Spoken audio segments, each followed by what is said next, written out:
السلام عليكم ورحمه الله تعالى وبركاته. مرحبا بكم في سلسله مطبخ ام نضال، ومرحبا بكم في فيديو جديد. وهذه المره بلاطو مشكل من ميني طارتوليت، ايضا فينونسي و بريستيج بدون فرن، يعني تشكيله متنوعه اللي شكلنا بها البلاطو ديالنا. كما كتشوفوا كتجي على هذا الشكل، كتجي رائعه جدا ولذيذه. وايضا هو بلاطو اللي حضرته في عيد الميلاد اولا في البوفيه اللي حنا متبعين السلسله ديالو. فخليكم معايا غادي نشوفوا المقادير، طريقه التحضير وفرجه ممتعه.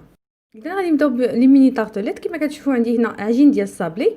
فالرابط باش تحضروا العجين، يعني الوصفه ديالي، فغادي نخلي لكم في صندوق الوصف. فهنا عندي قطعه ديال العجين بيضاء والاخرى قهويه كما كتشوفوا. فهذيك ضفت ليها الكاكاو، يعني كتاخذوا كميه من العجين وكتضيفوا لها الكاكاو وكتخلطوا، يعني حتى كتحصلوا على عجين بني بمذاق الشوكولا. عندي القوالب ديال الميني طارتوليت ديالي كما كتشوفوا دهنتهم بشويه ديال الزبده.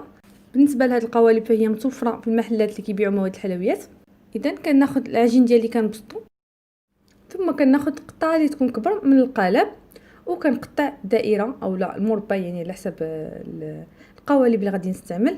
ثم كنوضعها وسط القالب، كنحاول انني نبسطها مزيان وكندوز المدلك لانه كيكونوا دوك الجوانب حاده، يعني كندوز المدلك وكيتقطعوا. كنبقى غاديه بهذه الطريقه، يعني حتى كنشكل القوالب ديالي كلها.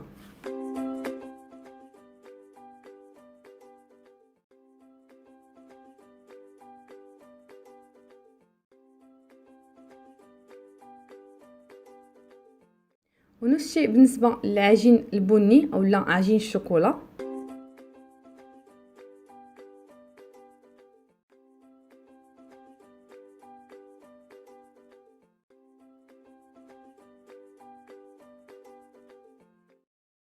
من بعد ما كنشكلوا القوالب ديالنا، فكما كتشوفوا هنا انا كنعمر بشويه ديال الحمص. علاش؟ لان غادي نطيبهم، فباش ما تنفخش ليا العجينه من الوسط كنتقلهم بالحمص. ممكن ديروا اللوبيا، فانا هذا الحمص يعني كنخدمه ومن بعد كنعاود نجمعوه في علبه وكنخليه لمرات اخرى. فيعني ماشي كل مره كنديروا حمص جديد.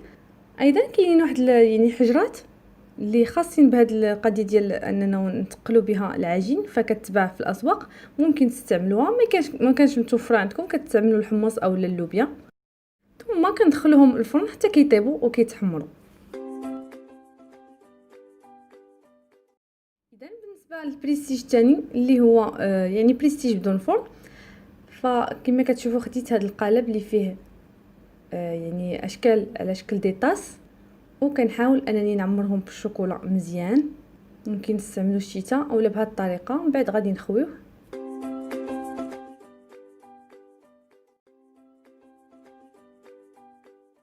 اذا من بعد ما كنعمروهم كنقلبوا المول ديالنا وكنخليوه يقطر مزيان، ثم كندخلوه المجمد حتى كيجمد مزيان وكنخرجوه باش نعاودوا طبقه ثانيه. من بعد ما خرجنا المول ديالنا من المجمد كنعاودوا نشكلوا طبقه ثانيه. فبنفس الطريقه الاولى كنعمروهم بالشوكولا من جديد، كنحاولوا اننا نوزعوه مزيان وكنقلبوه حتى يعني كنزولوا داك الفائض وكنرجعوه للمجمد حتى كيجمدوا تماما.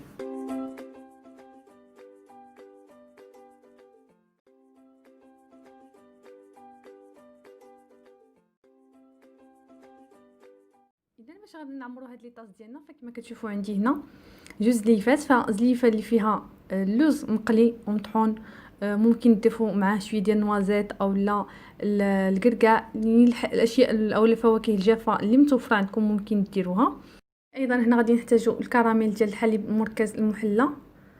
عندي القوالب ديال الشوكولا من بعد ما جمدوا زولتهم من المول ديالهم. عندي الناباج، وعندي هنا حبيبات الصابلي. هذه كتباع واجده في المحلات اللي كيبيعوا مواد الحلويات. ديجا يعني شحال مره خدمت بها في لي صابلي كنت وريتها لكم.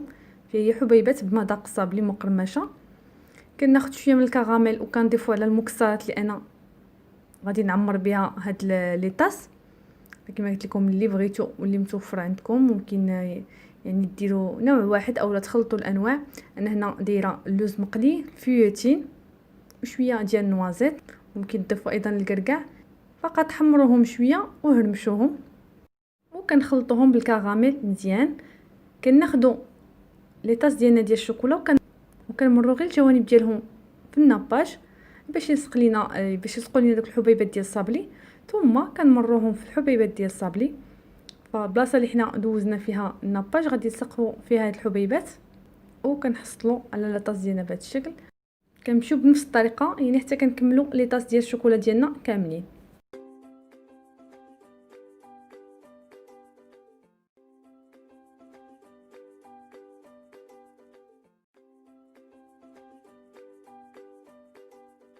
ثم كنعمروا بالخليط ديال الفواكه الجافه والفيوتين اللي خلطنا بالكراميل، كنعمروا بها يعني هاد لاطاس ديالنا وكنحطوهم جانبا. بالنسبه لي طارطوليت فهنا خديت الباط ديال اللوز اولا العجين اللوز اللي سرحته قطعته بهذا الشكل يعني بقياس الطارطوليت كما كتشوفوا، وكنلبسوا فوق منها. فهادو درتهم بالنسبه للمين طارطوليت اللي بشكل دائري، اللي بشكل مربع غادي نشوفوه من بعد. ثم كنجيب القطع ديال الكريمه ديال الحامض اولا الكريمه ديال الليمون اللي انا ديجا محضراهم ووضعهم في المجمد. فالرابط باش تحضروهم بالنسبه للكريمه ديال الحامض انا ديجا نزلتها، غادي تلقاو الرابط في صندوق الوصف. وبالنسبه للكريمه ديال البرتقال فهي نفس الطريقه ديال كريمه الحامض، ولكن غادي ننزلها لكم ان شاء الله، غادي تكون في الفيديو المقبل. فمن بعد ما كنحضرهم كنوضعهم في الثلاجه اولا في المجمد باش كيقبطوا راسهم مزيان، وهما اللي كنوضع فوق من هذا العجين ديال اللوز اللي انا حضرت. فبالنسبه لهذا الفيديو يعني باش تشوفوا انني كنحط هاد القطع ديال الكريمه فوق من العجين ديال اللوز، ما لقيتوش، كان مشكل عندي في الفيديوهات، يعني بعض الفيديوهات كانوا مشاو وهذا من ضمن هذوك الفيديوهات اللي مشاو. فانا شرحت لكم كيفاش يعني كنزولوا القطع ديال الكريمه من السيليكون، يعني كندخلوا مجمد باش يقبطوا راسهم مزيان، وكنحطوهم فوق من الميني طارطوليت ديالي اللي انا واضعه فيها العجين ديال اللوز. عندي الكاجو والكركاع واللوز والنوازيت اللي حمرتهم وغادي نهرمشهم، يعني غنهرمشهم فقط، غنخليهم شويه اغلاط. غادي نخلطهم الكراميل ديال الحليب مركز المحلى وغادي نعمر بهم الطارطوليت ديالي. وهنا كما كتشوفوا هذا البريستيج اللي حضرناه بدون فرن على شكل طاس ديال الشوكولا، عمرناه بالفيوتين والمكسرات. فممكن نزينوه بكريمه شونتي طالعه اولا بكان الشوكولا الابيض، يعني كتسخنوا الكريمه ديالكم كريمه سائله. الكميه اللي درتو ديال الكريمه السائله كديروها ضعفها الشوكولا ابيض نوع جيد، يعني من بعد ما كتسخنوا الكريمه مزيان. يعني الطريقه ديال الكاناش انا ديجا منزلها في القناه، غادي نقول لكم الطريقه هنا. يعني من بعد ما كتسخنوا الكريمه مزيان كتحطوا فيها الشوكولا، القطع ديال الشوكولا كتحطوا فيها القطع ديال الشوكولا، كتخليوها واحد 5 ديال الدقائق، ثم كتحركوها مزيان حتى كتذوب في الكريمه، وكتخليوه كيبرد مزيان، وكتحصلوا على كاناش ممكن تزينوا به. ثم كنزين بالعقيق ديال الحلوه. بالنسبه لي ميني طارطوليت اللي حداهم فبنفس الطريقه، يعني كنحضروا الكاناش اللي كما شرحت لكم دابا، فقط كنضيف ليه النكهه، يعني وانا كنحضروا كنضيف ليه النكهه ديال الفرامبواز.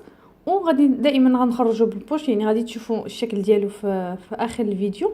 كنخرجوا بالبوش وكنزين بفرامبواز وبقطع ديال الفرامبواز وبقطع ديال الفرامبواز معسله.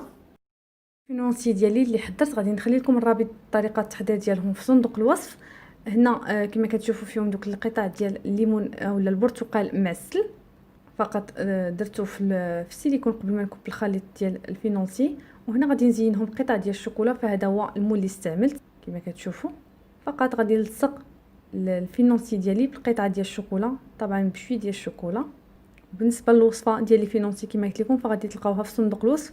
بالنسبه للشكل الاخر اللي فيه النوغا فانا ديجا محضراه يعني في القناه، غادي نخلي لكم ايضا الطريقه ديال تحضير الفينونسي مع النوغا.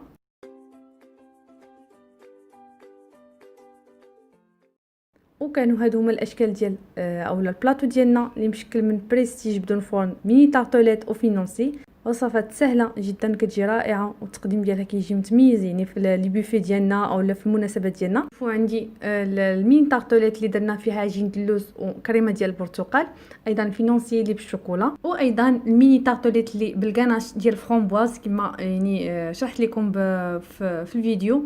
فهذا هو الشكل ديالهم، يعني بعد ما كنخرجوا الكاناش ديالنا بالبوش كنزينوا بحبه ديال الفرامبواز، وكما كتشوفوا كندير حبيبات ديال الفرامبواز معسله. ايضا البريستيج اللي بدون فرن شفنا الطريقه ديال التحضير ديالو كيجي رائع ولدي. ايضا لي طارطوليت اولا لي ميني طارطوليت اللي بالفواكه الجافه والكراميل، ولي فينونسي اللي بالنوغا، وفي الاخير يعني الميني طارطوليت اللي بالعجين ديال اللوز وبكريمه الحامض. وصفات سهله جدا ورائعه. نتمنى هاد الافكار تعجبكم. ولا عجبكم الفيديو ما تنساوش لايك، تعليق، اشتراك في القناه. وايضا المزيد من الوصفات زوروا الموقع اللي هو www.cuisineomnidal.ma. وما تنساوش تنضموا صفحتي على الفيسبوك اللي هي شيوة أمنيدال سواء بالعربيه ولا فرنسيه. ومرحبا بكم دائما وبصحه وراحه.